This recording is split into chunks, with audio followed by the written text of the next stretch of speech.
ಚಿಕ್ಕಮಗಳೂರು ಜಿಲ್ಲೆ ತರೀಕೆರೆ ತಾಲೂಕಿನ ತರೀಕೆರೆ ನೂತನ ಪೊಲೀಸ್ ವಸತಿ ಗೃಹ ಕಟ್ಟಡ ಶಂಕುಸ್ಥಾಪನೆ ಮಾನ್ಯ ಶಾಸಕರಾದ ಜಿ.ಎಸ್. ಶ್ರೀನಿವಾಸರವರು ನೆರವೇರಿಸಿಕೊಟ್ಟರು.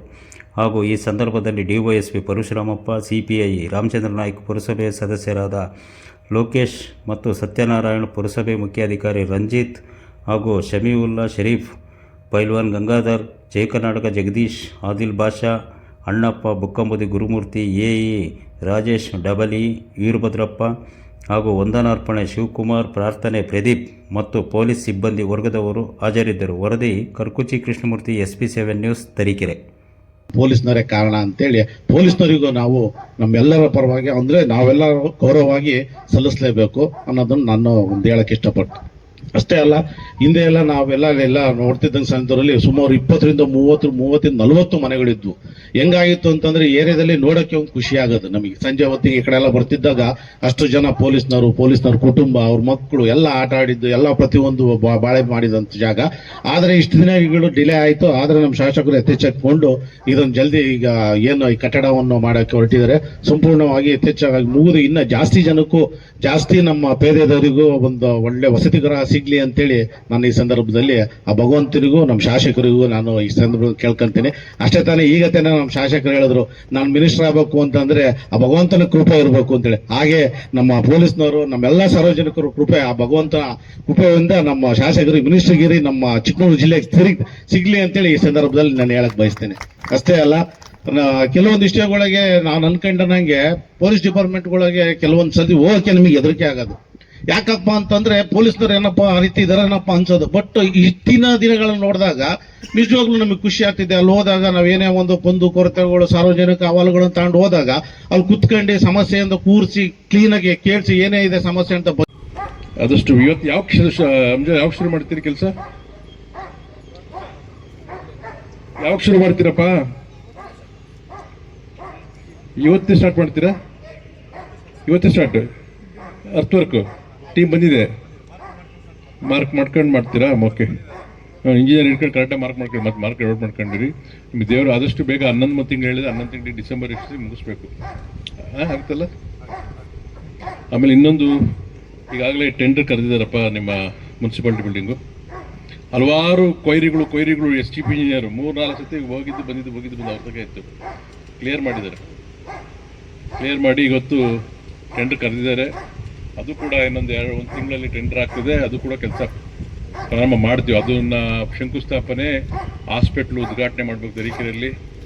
ಅವೆರಡನ್ನೂ ಕೂಡ ಒಟ್ಟಿಗೆ ಇಟ್ಕೊಳ್ತೀವಿ ಮಂತ್ರಿಗಳನ್ನ ಕರೆಸಿ. ಅದೇ ರೀತಿ ಅಜ್ಜಂಪುರದಲ್ಲಿ ಒಂದು ಕೂಡ ಟೆಂಡರ್ ಆಗಿದೆ, ಯಾವುದ್ರದ್ದು ಪ್ರಜಾಸೌಧ, ಅದು 8 ಕೊಟ್ಟಿದ್ದು. ಡಿಪೋ ಟೆಂಡರ್ ಕರೆದಿದ್ದಾರೆ ಸರ್. ಕರಿತೀವಿ ಡಿಪೋದು ಟೆಂಡರ್ ಕರೆದಿದ್ದಾರೆ. ಹಾಂ ಸರ್, ಈಗ ಇದು ಆದಷ್ಟು ಬೇಗ ಎಲ್ಲ ಮುಗಿಸ್ಬೇಕು. ನಾನು ಇಂಜಿನಿಯರಿಂಗ್ ಹೇಳ್ತಿರ್ತಕ್ಕಂಥದ್ದು, ಎಕ್ಸಿಕ್ಯೂಟಿವ್ ಇಂಜಿನಿಯರ್ ಮತ್ತು AEE ಅವರಿಗೆ ಯಾವುದೇ ಕಾರಣಕ್ಕೂ, ನಿಮಗೆ ಹೇಳ್ತಿರೋದು, ಯಾವುದೇ ಕಾರಣಕ್ಕೂ ಲೋಪ ಆದರೆ ನೀವೇ ಕಾರಣಕರ್ತರಾಗ್ತೀರಿ. DOSP ಅವರು ಮತ್ತು ಸಿಬ್ಬಂದಿಯವರು ಅವಾಗವಾಗ ಬಂದು ಕಾಮಗಾರಿಯನ್ನು ವೀಕ್ಷಣೆ ಮಾಡಿದ್ರೆ ಏನಿದ್ರಲ್ಲ, ಈಗ ಪ್ರಾಬ್ಲಮ್ಮು ಸಕ್ಕರೆಪಟ್ಟಣದಲ್ಲ, ಸಿಂಗಡಿಗೆರೆಲ್ಲ ಆಗಬಾರ್ದು. ಅದಕ್ಕೋಸ್ಕರ ಒಂದು 50-100 ವರ್ಷ ಬರಬೇಕು, ಆ ಥರ ಮನೆಗಳು ಇರಬೇಕು ಅನ್ನತಕ್ಕಂಥದ್ದು ತುಂಬ ಚೆನ್ನಾಗಿ ಮಾಡಿಕೊಡ್ಬೇಕು ಇಂಜಿನಿಯರ್ಗಳಿಗೆ ಮತ್ತು ಗುತ್ತಿಗೆದಾರರಿಗೆ ಈ ಸಂದರ್ಭದಲ್ಲಿ ಹೇಳ್ತಾ ಇದ್ದೀನಿ. ನಮ್ಮ ತರೀಕೆರೆಯಲ್ಲಿ DOSP ಹೇಳ್ದಂಗೆ ತುಂಬ 100 ಮನೆಗಳು ಅವಶ್ಯಕತೆ ಇದೆ. 100 ನಮ್ಮ ಕ್ಷೇತ್ರದಲ್ಲಿ ಹಂತವಾಗಿ ಮಾಡಲಿಕ್ಕೆ ಎಲ್ಲ ರೀತಿಯ ಪ್ರಯತ್ನ ಪಡ್ತೇವೆ. ನಿಮಗೆ ಗೊತ್ತಿರ್ಬೋದು, ನಮಗೆ ತುಂಬ ಜನ ಶಿವನಿಲಿ ಒಂದು ಸಬ್ಸ್ಟೇಷನ್ ಕೊಡಿ, ಸ್ಟೇಷನ್ ಕೊಡಿ, ಪೊಲೀಸ್ ಸ್ಟೇಷನ್ ಕೊಡಿ ಅಂತ ಕೇಳ್ತಾ ಇದ್ದಾರೆ. ನಾನು ಒಂದು 6 ತಿಂಗಳ ಹಿಂದೆ ನಾನು ಪ್ರಶ್ನೆ ಹಾಕಿದ್ದೆ. ನನ್ನ ಗೃಹ ಸಚಿವರು ಉತ್ತರವನ್ನು ಕೊಟ್ಟಿದ್ದರು. ಯಾವುದು ಶಿವನಿಲಿ ಕೊಡಲಿಕ್ಕೆ ಅದು ಬರೋದಿಲ್ಲ, ಕ್ರೈಟೀರಿಯಾಗಳಿಲ್ಲ, ಕ್ರೈಮ್ ಕಡಿಮೆ ಇದೆ, ಮತ್ತು ಅದು ಏನೋ ಕ್ರೈಟೀರಿಯಾಗಳಿದೆ ಅಂತ, ಅವೆಲ್ಲವೂ ಪಾಸ್ ಆಗಬೇಕು, ಅದು ಆಗ್ತಾ ಇಲ್ಲ, ಕೊಡೋಕ್ಕಾಗೋದಿಲ್ಲ ಅಂತಂದರು. ಅದಕ್ಕೆ ಈ ಫೌಂಡೇಶನ್ ಸರಿ ಇರಬೇಕು. ನಾವು ಅಲ್ಲಿ ಕೇಳಬೇಕಿದ್ರೆ ಅಲ್ಲಿ ಕೇಳಬೇಕು ಅಂತ ಮತ್ತೊಂದ್ರು ಕೇಳೋದಿಲ್ಲ. ಇಲ್ಲಿಂದ ಫೌಂಡೇಶನ್ ಏನಾದ್ರು ಬಿಗಿ ಮಾಡಿದ್ರೆ ಅಲ್ಲೋ ಕೇಳ್ಬೋದು. DOSP ಅವರು ಮತ್ತು SP ಅವರು ರಿಪೋರ್ಟ್ ಭಾಳ ಇಂಪಾರ್ಟೆಂಟ್, ಮುಖ್ಯ. ಇಬ್ಬರು ಒಂದು ಚೂರು ಫೇವರ್ ಆಗಿ ಆಗ್ತದೆ. BOP ಅದು ಕಾನೂನು ಬಿಟ್ಟು ಮಾಡ್ಲಿಕ್ಕೆ ಬರೋದಿಲ್ಲ, ಅದು ಇರೋದನ್ನೇ ಬರಿಬೇಕಾಗುತ್ತೆ. ಏನು ಸುಮ್ಮನೆ ಬರೋಕ್ಕೂ ಬರೋದಿಲ್ಲ. ಒಟ್ಟಾರೆ ನಾನು ಎಸ್ ಪಿಗೂ ಕೂಡ ಮನವಿ ಮಾಡ್ತೀನಿ, ನೀವು ಕಳಿಸ್ಕೊಡಿ ಸರ್, ನೋಡೋಣ ಪ್ರಯತ್ನ ಪಡ್ತೀನಿ ಅಂತ ಹೇಳ್ತೀನಿ. ಸ್ವಲ್ಪ 50% ಇದ್ರೂ ಕೂಡ ಏನಾದರೂ ಮಾಡ್ಬೋದು. ತುಂಬ ಆ ಭಾಗದಲ್ಲಿ ಶಿವನಿಲಿ ಸ್ಟೇಷನ್ ಬೇಕು ತುಂಬ ಜನ ಮನವಿಯನ್ನು ಅರ್ಪಿಸ್ತಾ ಇದ್ದಾರೆ. ಇವತ್ತು ಸುಮಾರು 3,85,00,000 ನಿಯರ್ಲಿ 4 crores ಒಂದು ಕಾಮಗಾರಿ ಇದು. ತುಂಬ ಚೆನ್ನಾಗಿ ಬರಬೇಕು. 12 ಮನೆ ಕಟ್ತಾ ಇದ್ದೀವಿ. 12 ಮನೆ ಯಾರಿಗೂ ಸಾಕಾಗೋದಿಲ್ಲ, ಆ ಥರ ಇದೆ. ಆದರೂ ಕೂಡ ಒಂದು ಒಳ್ಳೆಯ ಗುಣಮಟ್ಟದಲ್ಲಿ ಒಂದೇ ಕಡೆ ಬರೋದ್ರಿಂದ ಒಂಚೂರು ಅನುಕೂಲ ಆಗ್ತದೆ. ಇದು ಒಳ್ಳೆಯ ಈ ನಮ್ಮ ತರೀಕೆರೆಯಲ್ಲಿ ತುಂಬ ವ್ಯಾಲ್ಯೂಬಲ್ ರೆಸಿಡೆನ್ಷಿಯಲ್ ಜಾಗ ಅಂದರೆ ಇದು. ಬೇರೆ ಎಲ್ಲದಕ್ಕಿಂತ ಇಲ್ಲಿ ವಿಶಾಲವಾದ ರಸ್ತೆಗಳು, ವಿಶಾಲವಾಗಿರ್ತಕ್ಕ ಎಲ್ಲ ಅಧಿಕಾರಿಗಳು ಇರ್ತಕ್ಕಂಥ ಜಾಗ, ಪೊಲೀಸ್ ಸ್ಟೇಷನ್, ಸ್ಕೂಲು, ಕಾಲೇಜು ಎಲ್ಲದಕ್ಕೂ ಹತ್ತಿರವಾಗಿರತಕ್ಕಂಥ ಜಾಗ. ಏನಾದರೂ ನಾವು ವ್ಯಾಲ್ಯೂ ನೋಡ್ಕೊಂಡು ಹೋದರೆ ತುಂಬ ಹೈಯೆಸ್ಟ್ ರೆಸಿಡೆನ್ಷಿಯಲ್ಸ್ ವ್ಯಾಲ್ಯೂ ಇರೋದು ಇಲ್ಲಿ, ತಗ್ಗಿಲ್ಲ.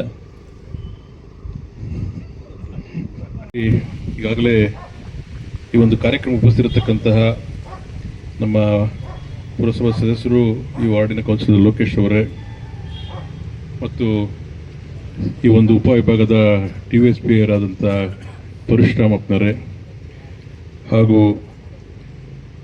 ಸೂಪರಿಂಟೆಂಡೆಂಟ್ ಇಂಜಿನಿಯರ್ ಆದಂಥ ರಾಜೇಶ್ ಅವರೇ, ರಾಜೇಶ್ ಅಲ್ಲಲ್ಲ ವೀರಭದ್ರಪ್ಪನವರೇ ಹಾಗೂ ನಮ್ಮ ಸದಸ್ಯರಾದಂಥ ಮತ್ತೊಬ್ಬ ಸತ್ಯನಾರಾಯಣವರೇ,